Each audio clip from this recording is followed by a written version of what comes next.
Hey guys, welcome to another episode of Quality Pops. My name is Jonathan Taylor Thomas, and today we're creating two versions of a werewolf.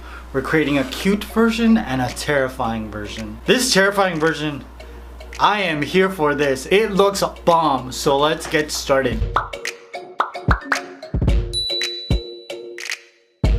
Now before we begin, make sure you hit that like button as well as the notification bell so that you can see all of the videos I post on this channel as they go up. I post 2 videos a week, Tuesday and Thursday, and they're pretty cool, you guys, so do it.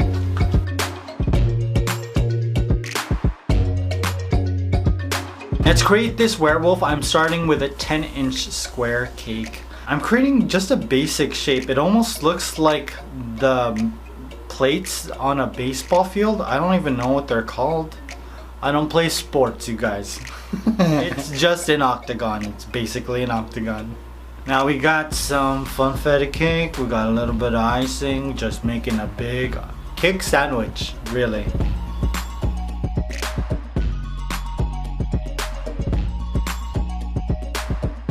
I didn't flatten my cake at all, just because I'm going to use it to achieve all of my werewolf accents and details.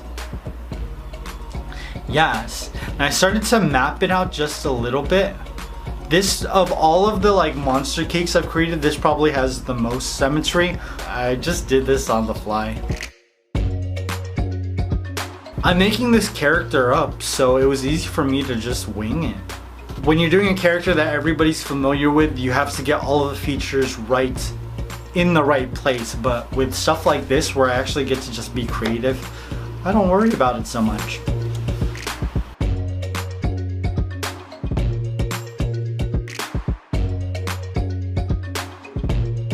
I gave this cake a crumb coat, and while it was sitting in the fridge, I started working on the cute version of my werewolf.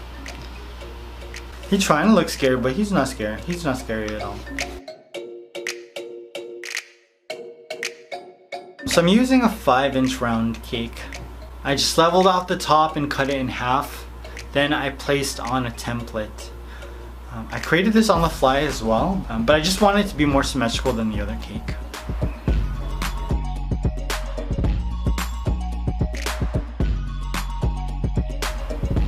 There is no carving really. I mean, besides carving the basic shape, I just gave this baby a crumb coat and it was ready for my first layer of fondant. I didn't even put it in the fridge or anything.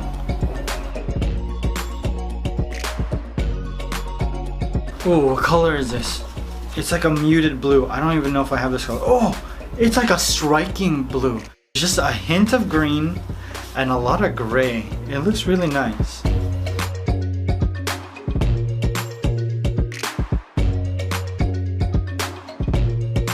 Now all of my wolf's features, my kawaii wolf's features are going to be created with fondant, and I wanted him to have brown eyes. I thought it would look really good against the blue. So we've got some light and dark shadowing to give his eyes a little bit more detail right before I added the pupils to the middle. And that itty bitty nose. If I were to do this again, I think his nose would be a little bit higher just so his mouth would line up with the bottom of his eyes. And maybe his eyes would be a little bit more far apart, but it's too late now. Now I'm adding just a little bit more werewolfy detail. And voila! My kawaii cute werewolf is complete. Now in hindsight, there are some small details that I would have shifted just a little bit, but it's too late now. Let's get back to the terrifying version of this cake. Now I wanted to highlight more of the wolf's features, so I'm adding fondant to the top of my cake for his brow line, his snout, and a little bit of his chin.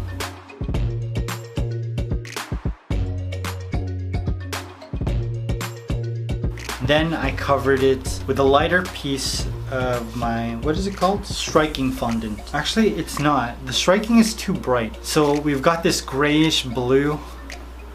Ooh, it doesn't look nice at all, but it's not trying to look cute. It's trying to look terrifying, so it's fine. Now I wanted most of his face to not have fur, because he's a werewolf, so he's half man. So I'm adding a gray piece of fondant so that it separates the face from the rest of his fur. Makes him look a little bit more werewolfy.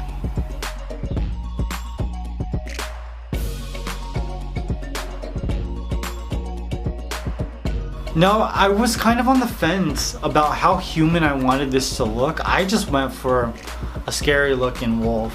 You know, I feel like his body would look more human than his face. But the fact that most of his head is skin, I think that's what makes him look most like a werewolf.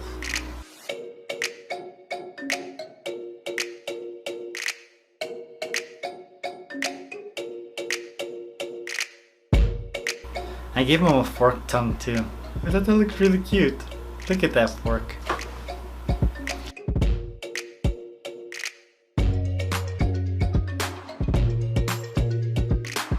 Now I had to map out how I wanted his fur to look. So I started with very soft fondant tools and I just worked my way to using very sharp, hard fondant tools so I could get a lot of fur detail. And because I spent so much time working on the face, the fondant started to dry out. So I wet it with magic sauce just so that when I started to add all the fur detail, it wouldn't crust and crack.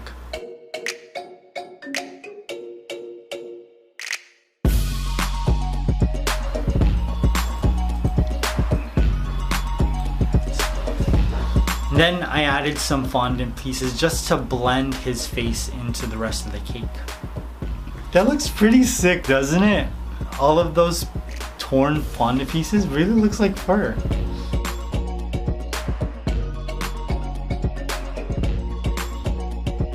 Now we got 2 ears, and I guess the placement of the ears, because they're so high up, makes it look more like a werewolf as opposed to just a wolf. But I don't know. It's a make-believe character, so it doesn't really even matter.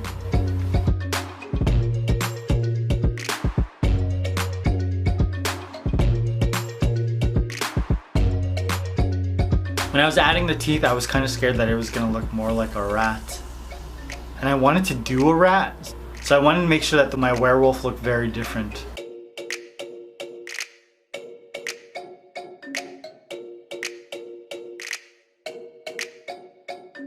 And I'm adding the gum line, my favorite part, and then his eyes.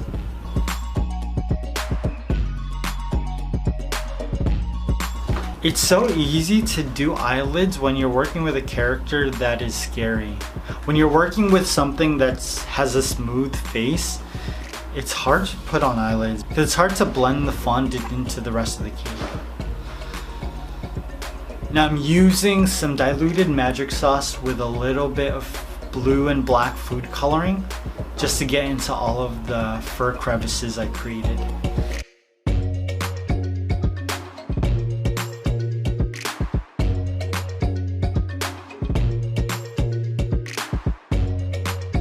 Then I started to add a little bit of diluted red food coloring just to look like human skin along his eyes, his nose, and a little bit around his mouth. Then I added some detail to his teeth.